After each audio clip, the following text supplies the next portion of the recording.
All right, Cross, thanks so much for joining us here at Wolfpack Park. Another beautiful day out on campus, man. This is now your second year in Reno. How are you liking everything? I'm loving it, man. We look so much better than last year. I'm so excited for this team that we have this year, and I can't wait for you guys to see it.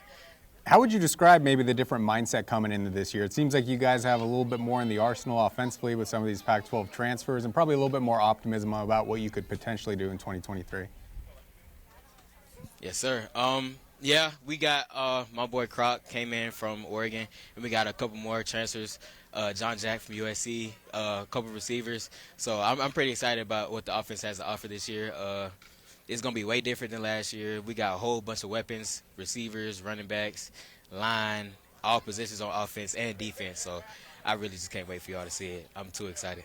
Yeah, I mean, talk about maybe that culture shift that maybe you're already seeing. I know you're just, a week and a half into fall camp, but is there just a different vibe and you go out there, maybe the competition, the level of competition and that kind of vibe it creates around the team?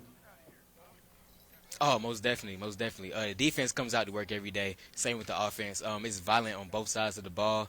We both, like, iron sharpens iron, so we just want to get everyone stuck on their details, everyone really sharp on what they need to do and what their job is, and we're going to come out and we're going to work every day.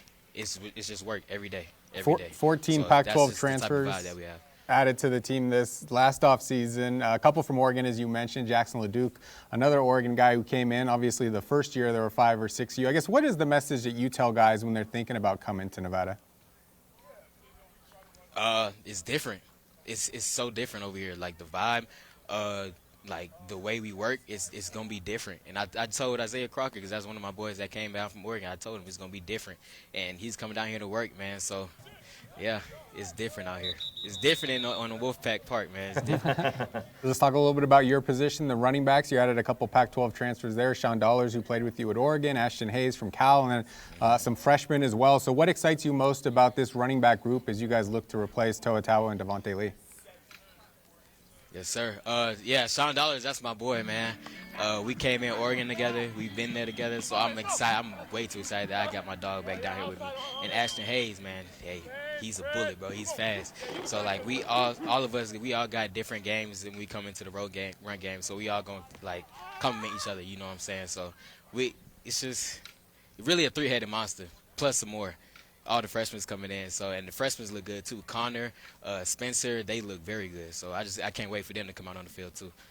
All right, Cross, so you're calling this a three-headed monster. Give me the strength and skill set of each of these three guys. You were talking about Ashton being kind of that bully. I mean, when you look at your three guys' games and how you can complement each other in the run game, I guess give me kind of a description on how each guy and their kind of style behind center. Yeah, Ashton, he's more like he's a speed back. You've seen him run. Like, he's getting out of there. So, I mean, he's gonna get defenders on their toes a little bit. He's gonna shake them a little bit and gonna get gone. Like, he gets open field, it's over with. And then Sean Dollars, he's shifty. You already know that's my dog, man. Me and Sean, we nearly have the same kind of style, really, but he really reminds me of Alvin Kamara a little bit. Just the way he's patient around the line and really finding the holes and really busting through there. And then me, I'm just kind of a shifty, like, you feel me?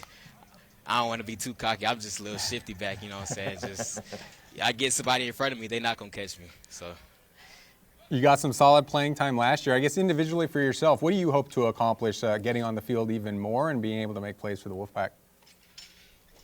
yes, sir.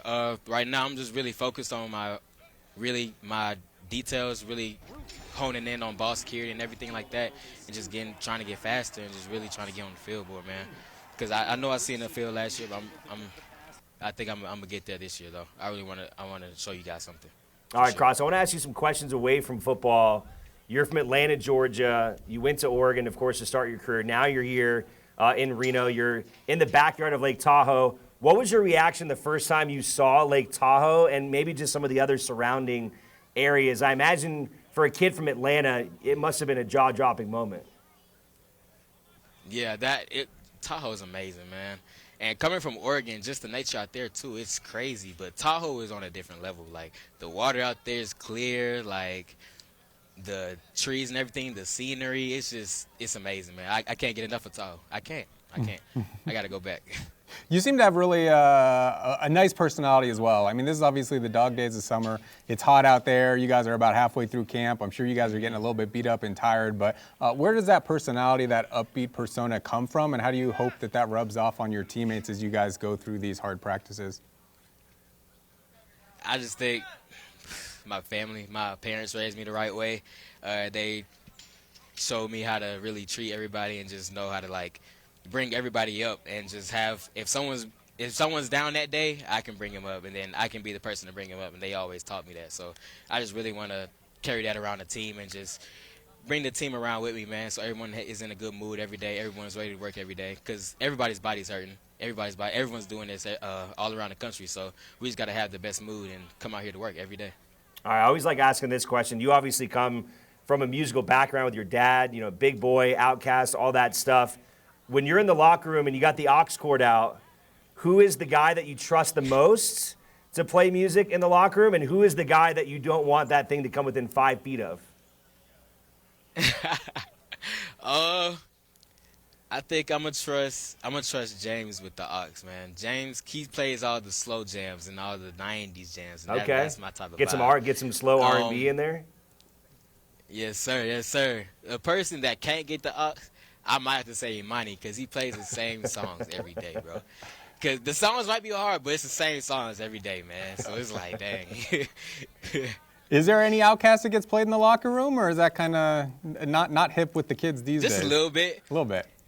It's a little bit, but it's like a joke to play on me because they know that, like, who my dad is and everything. So yeah. But it's sometimes, though. Sometimes people know the songs and they be singing it with me, so it's cool. How much has your dad enjoyed this experience? I know he's gone to a lot of games. I think he even went to the Hawaii game last year. Just being able to see you, you know, develop your own persona and be a part of the Wolfpack. It seems like he's all in with the Wolfpack. Yeah, he's been a part of my journey ever since I started playing football. I don't think he's ever missed more than maybe 4 games my whole life. So, like, he's been there all the way. So, and then when I came down here, my favorite animal when I was young, it used to be a wolf. Oh, wow. So, like, he was like, this is destiny. He's like, it's destiny. Like, you were bound to be here. Like, you were bound to turn up around here. So it's crazy. Okay, like you said, it's probably a little bit embarrassing sometimes when guys do play songs and stuff, but is there a favorite Outcast song that is like your go-to, like to put you in a certain mood? Yeah, I play ATLiens. ATLiens, that's my favorite song by him for sure. But I got more, but ATLiens, I know that whole song. That's the go-to? Most definitely. All right, I got one more for you. I'm a big food guy, so Atlanta, what is the one thing that you miss the most about home when it comes to food? Because I know there's no way we can compete with some of the good Southern cooking you got down there in Georgia. I know we don't have that here in the biggest little city. So what is it that you miss the most? It's a whole bunch of food places out there that I miss, but one it's simple. American Deli, they got everything in there though. They got like fried wings with the chicken fried rice though, and they got like other things. Like they got a whole bunch of stuff though. American Deli is good. You might gotta look that up. Oh God, we might have to put one out here in Reno. I can't lie. All right, we're putting it on the list next time we make it to Atlanta. Cross, appreciate you joining us, man. Have a great rest of camp, and we'll be catching up with you again soon. Yes, sir. I appreciate you having me.